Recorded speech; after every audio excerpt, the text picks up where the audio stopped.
للہ وحدہ والصلاۃ والسلام علی ما نبی بعدہ۔ میرے پاکستان کے ہر کونے سے آئے ہوئے عمران خان صاحب کے ٹائیگروں اور ان کے جنون، آج کے اس تاریخ جلسے کے انعقاد پہ آپ کو دل کی اتھاہ گہرائیوں سے مبارکباد پیش کرتا ہوں۔ آج عمران خان صاحب کا جذبہ بول رہا ہے آپ کے سامنے، عمران خان صاحب کے ٹائیگر ہے، عمران خان صاحب کا جنون ہے میرے سامنے۔ وہ لوگ جو کوشش کرتے تھے اسلام آباد میں ان لوگوں سے زیادہ کنٹینر رکھے، انہوں نے قانون سازی کی، کہہ رہے تھے کہ ہم نے اسلام آباد کو پنجرہ نہیں بنانا، آج انہوں نے اسلام آباد کو پنجرہ بنا کے دکھایا۔ پٹھان کا جنون اب پھر بھی آیا اور آج بول رہا ہے اس جمع غفیر میں۔ یہ حکومت جو قانون سازی کرتی ہے، یہ جعلی حکومت، یہ فارم 47 کی حکومت قانون سازی کرتی ہے تو رات کے اندھیرے میں قانون سازی کرتی ہے تو اپنے آپ کو انارو دینے کے لیے۔ اب انارو کا وقت ختم ہو گیا، اب ماننا پڑے گا عمران خان صاحب ایک حقیقت ہے، اس کو قبول کرنا پڑے گا۔ یہ 90 کی دہائی نہیں ہے جس میں کی سیاست میں سے کسی کو مائنس کرے۔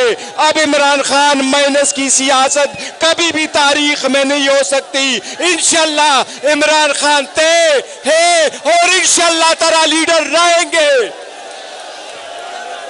میں آپ کو یاد دلاؤں، اس حکومت نے، ان کے کارندوں نے 8 فروری کو آپ کے مینڈیٹ پہ ڈاکہ ڈالا۔ آج دیکھو دنیا کی ہسٹری یہی سکھاتی ہے ہمیں کہ جس ملک کا لیڈر کرپٹ ہو وہ ملک کبھی ترقی نہیں کر سکتا۔ آج دیکھو بلوچستان ہاتھ سے نکل رہا ہے، آج دیکھو عدلیہ میں نئی قانون سازی کی کوشش کی جا رہی ہے، مرضی کے ججز لگائے جا رہے ہیں، ججز کی مدت ملازمت بڑھائی جا رہی ہے۔ پاکستان تحریک انصاف واضح کرنا چاہتی ہے اب وہ وقت نہیں رہا۔ انشاءاللہ تعالی مرضی کے کورٹ بنانا، مرضی کے فیصلے لینا، مرضی کے جج لگوانا پاکستان تحریک انصاف کو کوئی قبول نہیں۔ انشاءاللہ ہم اس کی مخالفت بھی کریں گے اور اس پہ احتجاج بھی کریں گے انشاءاللہ۔ ہم آپ کو بتائیں، ایک بات یاد رکھو، خان صاحب وہی لیڈر ہے آپ کا جو کہتے تھے نہ خود جھکوں گا نہ آپ لوگوں کو جھکنے دوں گا۔ وہ آپ کے لیے ویژن رکھتے ہیں، وہ آپ کے لیے اسٹرگل کرتے ہیں، وہ آپ کے حقوق کے لیے absolutely not کہتے ہیں۔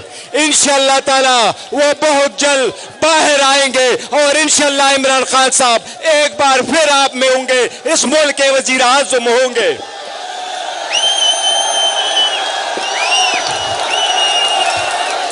200 سے زیادہ کیس بنوائے گئے، 40 دہشت گردی کے پرچے کروائے گئے، جیل میں ڈالا گیا، شاہ محمود قریشی صاحب کو دھکے دیے گئے، بشرا بی بی کو مین ہینڈل کیا گیا۔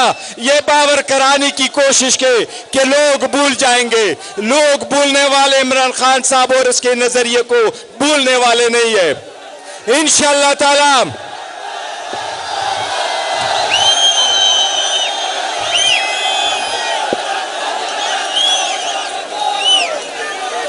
یہ ہم واضح کرنا چاہتے، خان صاحب کے خلاف مزید کسی کیس کا بنانا، اس کو اپنی مرضی کے عدالت میں لے جانا، اپنی مرضی کا فیصلہ لینا ہمیں قبول نہیں۔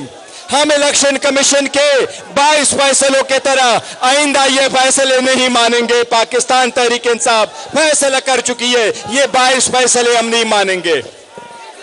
ہم پورے ملک کے لیے نکلے ہیں، جمہوریت کے لیے، اس مہنگائی کے خلاف، لا قانونیت کے خلاف، ہم اس ظلم کے خلاف نکلے ہیں، یہ ظلم کے اندھیرے کے خلاف ہم نکلے ہیں۔ لیکن وہ لوگ جو اقتدار کے کوریڈور کی چابی رکھتے ہیں، میں ان کو ایک چیز بتانا چاہتا ہوں، اپنے قوم اور ملک کے بارے میں سوچو، اس جمع غفیر کو دیکھو، ان لوگوں کو اقلیت نہ سمجھنا، اس لوگوں کے آواز کو مت دبانا، ان لوگوں کو غیر اہم مت سمجھنا، راستے مت بند کرو، راستہ نکالو، پہلے اس سے کہ ملک بند گلی میں چلے جائے، پلیز راستہ نکالو۔ یہ یاد رکھو، جس نے قوم کی آواز کو دبایا ہے وہ وہاں قوم ملک نہیں رہتی، وہاں کوئی ادارہ نہیں رہتا۔ ہماری کوشش یہ، خان صاحب 6 مہینے تک اس جلسے کا ہم انتظار کرتے رہے، یہی خان صاحب کا کہنا تھا، ہم نے جلسہ کرنا ہے تو قانون کے مطابق NOC کے ساتھ کرنا ہے۔ آج ہر جگہ کنٹینر پڑے تھے لیکن خان صاحب کے ٹائیگر پھر بھی پہنچے۔ انشاءاللہ خان صاحب کی آواز پہ لبیک کہیں گے اور خان صاحب بہت جلد انشاءاللہ تعالی رہا ہوں گے۔ یہ ساری قوم گواہی دے رہی ہے کہ یہ ساری قوم کس کے ساتھ ہے؟ قیدی نمبر 804 کے ساتھ ہے، قیدی نمبر 804 کے ساتھ ہے۔ Thank you so very much. بہت بہت شکریہ۔